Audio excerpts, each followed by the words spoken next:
ಗಣರಾಜ್ಯೋತ್ಸವ ದಿವಸವನ್ನ ಈ ಆಚರಣೆಯ ಶುಭ ಸಂದರ್ಭದಲ್ಲಿ ತಮ್ಮೆಲ್ಲರಿಗೂ ಶುಭ ಕಾಮನೆಗಳನ್ನ ಸರ್ಕಾರದ ಪರವಾಗಿ ಮತ್ತು ನನ್ನ ವೈಯಕ್ತಿಕವಾಗಿ ಸಲ್ಲಿಸೋದಕ್ಕೆ ಬಯಸುತ್ತೇನೆ. 76 ವರ್ಷದ ಹಿಂದೆ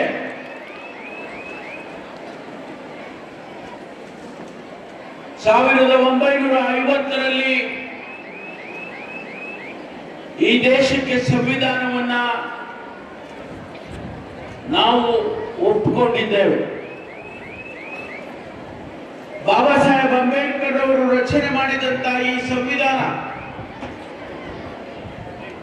ಇಡೀ ವಿಶ್ವದಲ್ಲೇ ಒಂದು ಬಲಿಷ್ಠವಾಗಿರ್ತಕ್ಕಂಥ ಎಲ್ಲ ಸಮಸ್ಯೆಗಳಿಗೂ ಉತ್ತರವನ್ನ ಕೊಡ್ತಕ್ಕಂಥ ಸಂವಿಧಾನ ಭಾರತದ ಸಂವಿಧಾನ.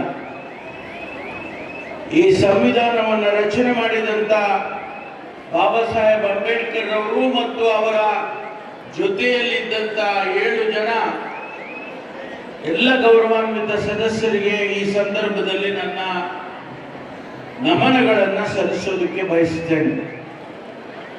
ಸ್ನೇಹಿತರೆ, ಈ 76 ವರ್ಷದಲ್ಲಿ ಭಾರತ ಅನೇಕ ಸಾಧನೆಗಳನ್ನು ಮಾಡಿದೆ. ಯಾವ ಭಾರತ ಹಸಿವಿನಿಂದ ನರಳುತ್ತಾ ಇತ್ತು, ಯಾವ ಭಾರತ ಅನಕ್ಷರತೆಯಿಂದ ನರಳುತ್ತಾ ಇತ್ತು, ಆ ಭಾರತ ಇವತ್ತು ಬಲಿಷ್ಠ ಭಾರತವಾಗಿ ಪ್ರಪಂಚದಲ್ಲಿ ಬಂದಿದೆ.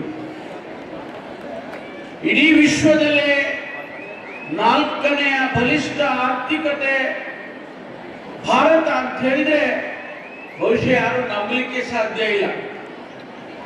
ಒಂದು ಕಾಲದಲ್ಲಿ ಬಡತನದ ಬೇಗೆಯಿಂದ ನರಳುತ್ತಾ ಇದ್ದಂತ ಭಾರತ ಇವತ್ತು ಬಲಿಷ್ಠ ಭಾರತವಾಗಿದೆ. 4ನೇ ಬಲಿಷ್ಠ ಆರ್ಥಿಕತೆ ಪ್ರಪಂಚದಲ್ಲಿ ಭಾರತ ಆಗಿದೆ ಅಂತ ಹೇಳಿದ್ರೆ ಎಲ್ಲರ ಶ್ರಮ, ಪ್ರತಿಯೊಬ್ಬ ಭಾರತೀಯನ ಶ್ರಮವೂ ಕೂಡ ಇದರಲ್ಲಿ ಇದೆ ಅಂತ ಹೇಳಿ ನಾವು ಸ್ಮರಿಸಿಕೊಳ್ಬೇಕಾಗಿದೆ. ಈ ಭಾರತವನ್ನ ನಾವೆಲ್ಲರೂ ಹೀಗೆ ಒಗ್ಗಟ್ಟಾಗಿ ಇಟ್ಕೊಂಡು ಪ್ರತಿಯೊಬ್ಬ ಭಾರತೀಯನಿಗೂ ಗೌರವದ ಜೀವನ ಸಿಗಬೇಕು, ಸ್ವಾಭಿಮಾನದ ಬದುಕು ಸಿಗಬೇಕು ಅಂತೇಳಿ ನಾವೆಲ್ಲರೂ ಕೂಡ ಆಶಿಸೋಣ ಅಂತೇಳಿ ನಾನು ಈ ಸಂದರ್ಭದಲ್ಲಿ ಹೇಳೋದಕ್ಕೆ ಬಯಸ್ತೇನೆ. ಪರಮ ಪೂಜ್ಯ ಶ್ರೀಗಳು ಶ್ರೀ ಶ್ರೀ ಶಿವಕುಮಾರ ಮಹಾಸ್ವಾಮಿಗಳು ಇಡೀ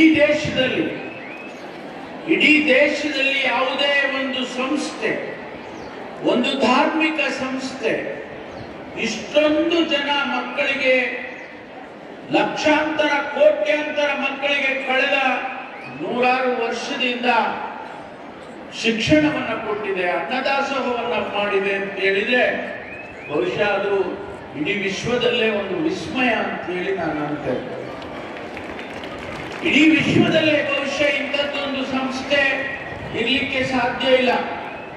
ಹಾಗಾಗಿ ಇವತ್ತು ಪರಮ ಪೂಜ್ಯ ಶ್ರೀಗಳು, ಕಿರಿಯ ಸ್ವಾಮೀಜಿಗಳು ಅಂತ ಹೇಳಿ ನಾವೇನು ಕರ್ಕೊಳ್ತೇವೆ, ಅವರು ಅದೇ ದಾರಿಯಲ್ಲಿ, ದೊಡ್ಡವರು ಹಾಕಿಕೊಟ್ಟಂತಹ ದಾರಿಯಲ್ಲಿ, ಶಿಕ್ಷಣ ಮತ್ತು ಅನ್ನದಾಸೋಹದ ಆ ದಾರಿಯಲ್ಲಿ, ಆ ಪರಿವರ್ತನೆಯ ದಾರಿಯಲ್ಲಿ ಇವತ್ತು ಅವರು ಸಾಗಿಸ್ತಾ ಇದ್ದಾರೆ. ನಾವೆಲ್ಲರೂ ಕೂಡ ಅವರ ಜೊತೆಯಲ್ಲಿ ಇದ್ದೇವೆ ಮತ್ತು ಎಂತಹದೇ ಸಂದರ್ಭದಲ್ಲಿ ಕೂಡ ನಾವು ಅವರ ಜೊತೆಯಲ್ಲಿ ಇರ್ತೇವೆ ಅನ್ನುವಂಥ ಮಾತನ್ನ ಈ ಸಂದರ್ಭದಲ್ಲಿ ಹೇಳೋದಕ್ಕೆ ಬಹಳ ಸಂತೋಷ ಆಗ್ತದೆ. ಮತ್ತು ಈ ಸಂದರ್ಭದಲ್ಲಿ ನಾನು ಸಂವಿಧಾನದ ಪ್ರಸ್ತಾವನೆಯನ್ನು ನಾನು ಓದ್ತೇನೆ, ತಾವು ಅದನ್ನು ರಿಪೀಟ್ ಮಾಡಬೇಕು, ಮತ್ತೆ ತಾವು ಪುನರುಚ್ಚಾರ ಮಾಡಬೇಕು ಅಂತೇಳಿ ನಿಮ್ಮಲ್ಲಿ ನಾನು ವಿನಂತಿ ಮಾಡ್ತೇವೆ. ಭಾರತದ ಜನಗಳಾದ ನಾವು ಭಾರತವನ್ನು ಒಂದು ಸಾರ್ವಭೌಮ, ಸಮಾಜವಾದಿ, ಸರ್ವಧರ್ಮ, ಸಮಭಾವದ, ಪ್ರಜಾಸತ್ತಾತ್ಮಕ ಗಣರಾಜ್ಯವಾಗಿ ರಚಿಸಲು ಮತ್ತು ಅದರ ಸಮಸ್ತ ನಾಗರಿಕರಿಗೆ ಸಾಮಾಜಿಕ, ಆರ್ಥಿಕ ಮತ್ತು ರಾಜಕೀಯ ನ್ಯಾಯ, ವಿಚಾರ, ಅಭಿವ್ಯಕ್ತಿ, ವಿಶ್ವಾಸ, ಧರ್ಮಶ್ರದ್ಧೆ ಮತ್ತು ಉಪಾಸನಾ ಸ್ವಾತಂತ್ರ್ಯ, ಸ್ಥಾನಮಾನ ಹಾಗೂ ಅವಕಾಶ ಸಮಾನತೆ ದೊರೆಯುವಂತೆ ಮಾಡಲು ಮತ್ತು ವ್ಯಕ್ತಿ ಗೌರವವನ್ನು, ರಾಷ್ಟ್ರದ ಏಕತೆಯನ್ನು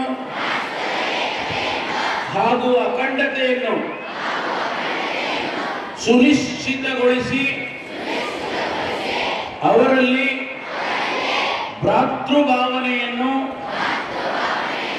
ವೃದ್ಧಿಗೊಳಿಸಲು ಶ್ರದ್ಧಾಪೂರ್ವಕ ಸಂಕಲ್ಪ ಮಾಡಿದವರಾಗಿ ನಮ್ಮ ಸಂವಿಧಾನ ಸಭೆಯಲ್ಲಿ 1940ನೇ ಇಸವಿ ನವೆಂಬರ್ ತಿಂಗಳ 26ನೇ ತಾರೀಖಾದ ಈ ದಿವಸ ಈ ಮೂಲಕ ಈ ಸಂವಿಧಾನವನ್ನು ಅಂಗೀಕರಿಸಿ ಅಧಿನಿಯಮಿಸಿ ಅರ್ಪಿಸಿಕೊಂಡಿದ್ದೇವೆ. ಜೈ ಹಿಂದ್. ಸ್ವಲ್ಪ ಜೋರಾಗಿ ಹೇಳಬೇಕು. ಜೈ